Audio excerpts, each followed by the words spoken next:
Hello, it is 9 p.m. in RTD. It's time to English New Edition. For tonight headlines, we have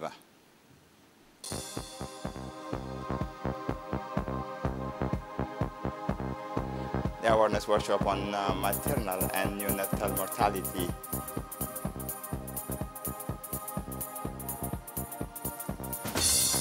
For the internationals in Brussels and Nairobi have concluded the negotiations on economic partnership.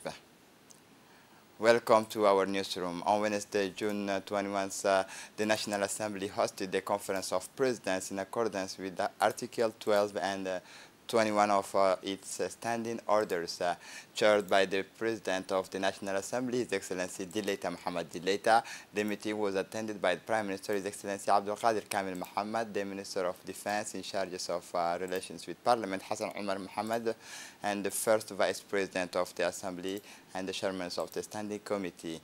With regards to its agenda, the Conference of Presidents deliberated on optimizing the transmissions of bills passed by the Council of Ministers. Next, the transmission of pending bills to the relevant standing committee was ratified.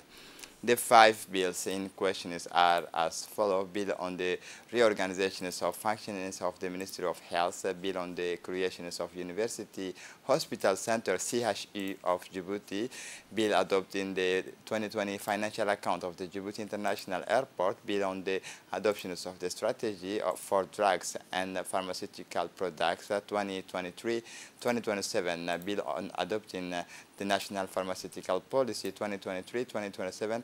Lastly, the President of the Conference has set Monday, June 26, 2023 at the date for the next public meeting.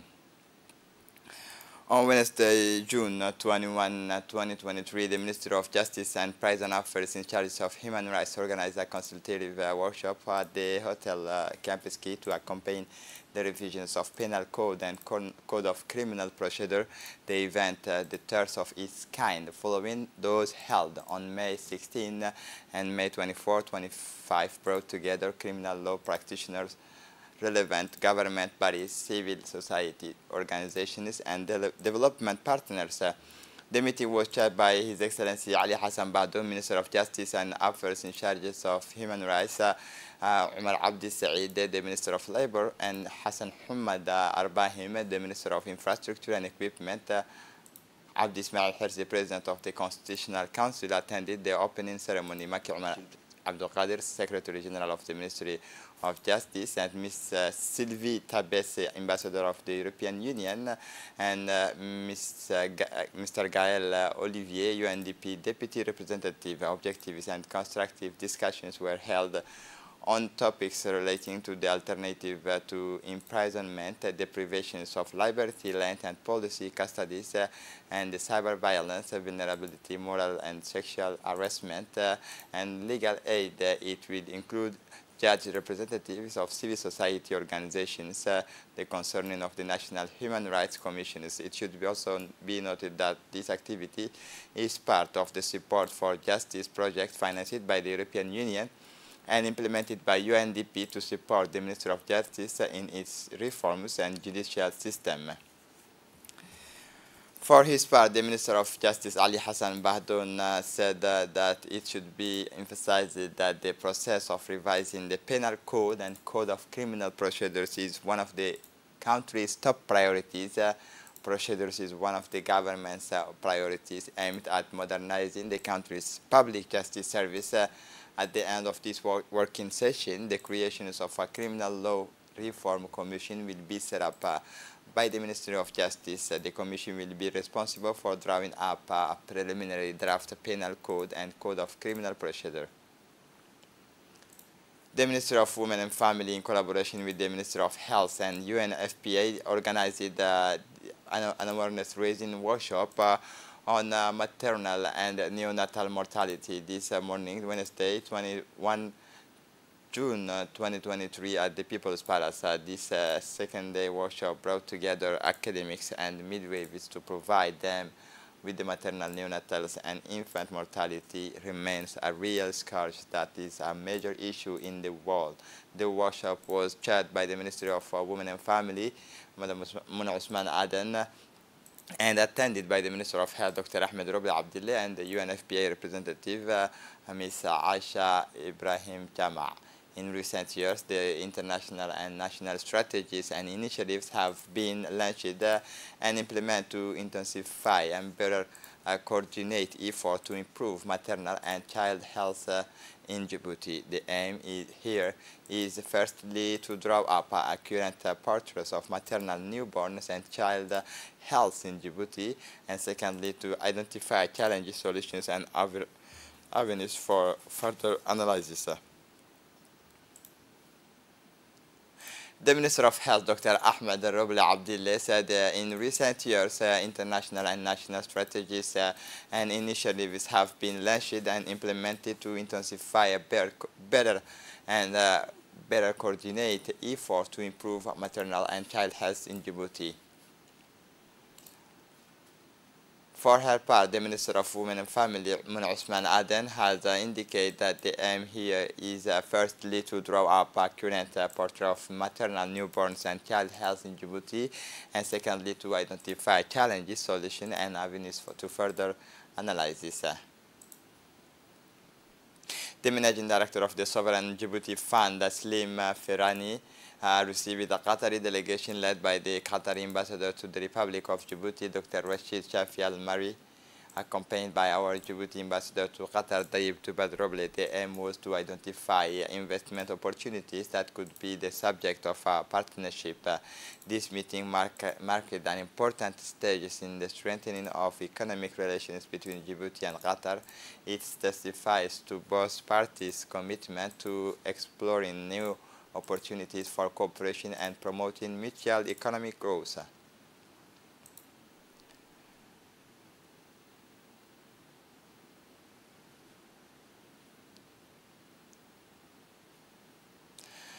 An important ceremony to hand over sports equipment and supply to Sport was held at DMP yesterday, June 21, 2023, in the presence of Jama Ibrahim Darar, Managing Directors of the PDSA DMP, Mr. Song Shu, Managing Directors of China Merchant Port Group, the President of the Football Federation, Suleiman Hassan Wabiri, Eltiri President of the Sport, and other distinguished guests. This ceremony of sponsorship of the football club by the Port Group illustrates the deep-rooted friendship and cooperation between PDSA, DMP, and China Merchant Port Group. Indeed, the considerable support provided by the Chinese conglomerate to testify its commitment to promoting this. The founders of this club is the late Saad Omar Gele, the late Muhammad Ali Kako, and the late Abubakar Asso. Is one of the oldest and most successful clubs in the national football. The club has a remarkable heritage that endures over time. Of our football team.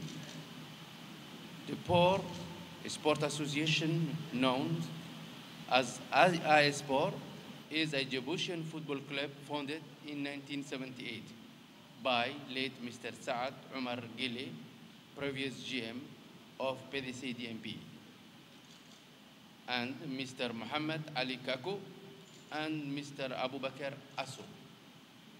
The club Sport is the most titled of the Republic of Djibouti. 7 awards in the first place of the championship of Djibouti. 5 times second place on the national championship. Also, the club holds 9 Cup of Djibouti awarded by the President of the Republic and 2-time finalists. Sport Club participates in 3 consecutive years from 2011 in the club competition of the East African region known as CECAFA League. Today, I am very proud to announce that our national team that is having 6 members from Sport is returning home with the cup of the 4 nations: Kenyan, Republic of Mauritius, Pakistan, and Djibouti, and over by the President of the Republic of Mauritius. Congratulations. This sponsorship ceremony is a remarkable opportunity for the club to perform more their abilities, obtain more trophies, and success in the Championship League for the future. On behalf of PDC, DMP, football team, players, and staff, I wish to thank China Merchant Port Group for the support and assistance that illustrated a profound friendship between PDC, DMP, and China Merchant Port Group. I wish you health, happiness, and success in the future. The honorary welcoming ceremony at Djibouti International Airport for player and technical staff of the senior national team known as the Blue Shark were welcomed by the Chief of the Defense Staff, Brigadier General Tahir Ali Muhammad, and the Director of Sport, Abshir Ali Hassan, and the President of the Djiboutian Federation of Football, as well as the football families. The President of the Association of Djibouti, Friend of Djibouti, presented the welcome to celebrate their successes in the VIP room of Djibouti International Airport yesterday at around 1 p.m. After their triumph in Mauritius, the national senior A team, the Blue Shark, received a warm and well-deserved welcome for their victory. In a parade through the streets of Djibouti, the Shark proudly showed off the trophy it had won in the tournament to supporters who greeted and applauded the national heroes as they crossed the street from the airport to the Sheraton Hotel. The captains of the national teams and the coach took the floor to express their gratitude to the supporters, sponsors, family, and all those who had contributed to their success. On this occasion, the President of Communication handed over the national team's jersey of Mauritius to the President of the Djiboutian Football Federation. On Tuesday, June 20, a large delegation led by His Excellency Cenk Uraz, Turkish ambassador to Djibouti, accompanied by embassy staff and TICA officials, arrived in the city of Tajura aboard the ferry Mohammed Burhan Qasim, welcomed at the port of by the Vice President of the Regional Council. The delegation paid a courtesy visit on the officials. The visit began at the prefectures, where the prefect, Mohammed Hamad Abbas, was waiting for them. After more than an hour of fruitful exchanges between the prefect and his distinguished guests, both sides were reminded of the historical and cultural links that once united the city of Tajura with the Ottoman Empire that was present-day Turkey. Finally, the delegation visited the Miglis of the Sultan of Tajura, where the ambassador and his delegation were received with great pomp by the Sultan and his Makaban. Sultan Ali Habib did not fail to thank the ambassador and his delegation, underlining that this official visit with the High Representative of Turkey in the person of the ambassador to the thousands-years-old city of Tajura bears witnesses to the historical links that the city of Tajura had with the Ottoman Empire that was present-day Turkey. The meeting between the Sultan and the ambassador strengthened the already strong ties between Turkey and the thousands-year-old city of Tajura. After discussions, the event ended with an exchange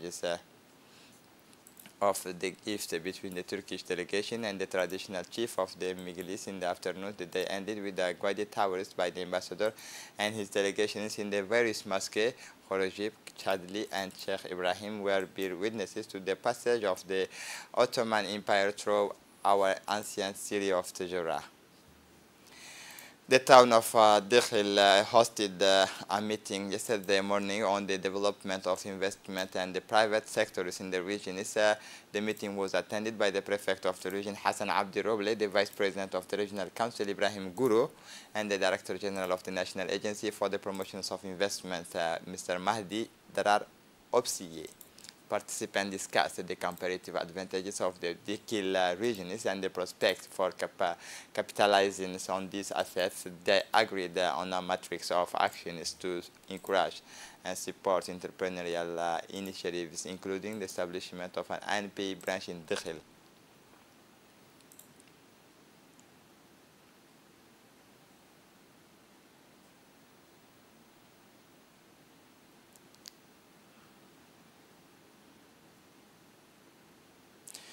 Under the leadership of the prefect of Obok in the festive atmosphere, the 8th World Refugee Day was celebrated in the village of Markazi on Tuesday, June 2023. The event was attended by the two Obok file offices, UNHCR and ONARS, as well as the prefect of Obok region, Musa Adam Migane, the president of the regional council, Muhammad Ismail, the forces of law and orders in local services and humanitarian organizations such as UNFD, World Food Program, UNICEF, and International Organization for Migrations and Al-Rahma Foundation. After the reading of the Holy Quran and the singing of the national anthem, it was time for cultural entertainment presented by the refugee community. The day was an opportunity to emphasize the search for solutions for refugees and the importance of inclusion. The aim was to bring more hope and opportunities to refugees far from home. The day ended with an exhibition cell that enabled direct contact with the refugee communities and the various people in charge. The event began with a speech by the village administrator, Mr. Muhammad Mola, who expressed his delight at the effective integrations and freedom of the movement of the refugee and the good coordination between the various partners.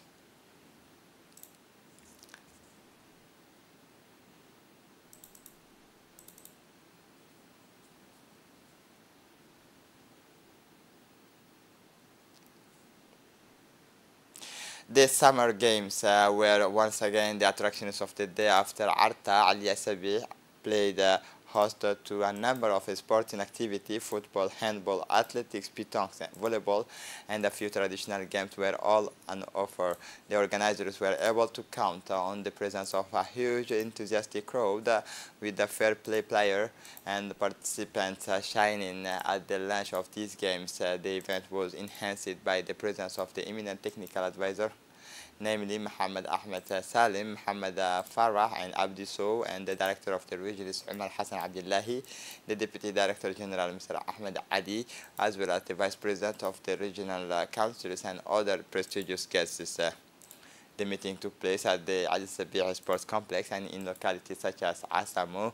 The aim was to promote traditional and mass sport, as well as offering young people the opportunities to develop their skills during the summer vacation. This initiative enabled many of the region's inhabitants to benefit from exciting activities and discover new sporting talents. The director of the region, Umar Hassan Abdullahi, was delighted with the excellent organizations and said that the summer games were an excellent way of promoting sports and encouraging young people to stay active during the vacations. He also stressed the importance of showcasing the region's traditional sports, giving young people the chance to practice them. The director of regions therefore congratulated the organizers on their excellent work and dedications to the region's youth. He encouraged the various stakeholders to work together to perpetuate this fine initiative that provide development opportunities for the region's young people. For their part, the participants expressed their satisfaction and gratitude to the organizers for this excellent initiative. The summer games were a great success in Aska, encouraging the organizer to continue their work to promote sports and leisure activity for all. For the international scene, European Union and Kenya agree new trade partnership negotiation is complete. The European Union and Kenya announced that an economic partnership agreement had been reached in Nairobi on Monday, June 19. This is a historic moment. Welcome European Trade Commissioner Valdis Dombrovskis. The agreement provides for immediate access to the EU for all Kenyan exports except arms, Africa's ninth largest economy. Kenya exports mainly vegetables, fruit, and flowers to the EU. European Union, for their part, will be able to access the Kenyan market gradually with the transitional periods. The EU is the country's main export destinations and second largest trading partners. The text still has to be approved by the Council, which brings together the member state endorsed by the European Parliament if successful. This trade agreement would be the first to enter into the forces with an West African community countries. An economic partnership agreement had already been signed with Kenya and Rwanda in 2016, requiring signature and ratification by EAC countries. It was ultimately not implemented. This is it for the news. Thanks for watching us. Have a good evening.